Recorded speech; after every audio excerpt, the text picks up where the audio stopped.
kilo चीनी वास्ते तड़फने पे सानू 1 किलो चीनी लगती 1 घुट चाह पीने वास्ते और टिक्की चाह पी के गुजारे कर पुत्रा असी की रोजे रखने पे सलाम ने साढ़े रोजे की कबूल करने लैके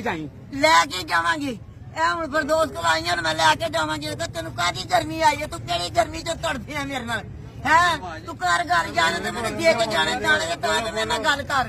बोलो बोलो पुत्रा वेख मेरी सुन गल मैनू 1.5 हो गया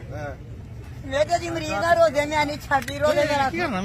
पैसे लियान च लगी उसमें क्या लियान च पुत्रा मैंने 2 थैलियां दे छड़ मेरे बच्चे बीमार ने 2 थैलियां चीनी दे उस बंदे ने क्या बीबी लैनी है तो 1 लैनी लैनी तो निकल जा मैं वापस चली गई जब मैं लैके गई तो इन्नी शर्म नहीं आई एक बुजुर्ग माई है तड़फ दिया पई कि बिल दिया पई तो मैं 1-2 लिफाफे भी पैसे दे के लैनी मैं तेरे को अल्लाह वास्ते तो नहीं लैनी तेरे को मैं सुगात तो नहीं मांगती तेरे को फतराना तो नहीं मांगती तेरे को मैं चीनी मंगी मेरे को पुत्रा लै ला जिन्ने पैसे असि दसो किदे वास्ते असि रोने पे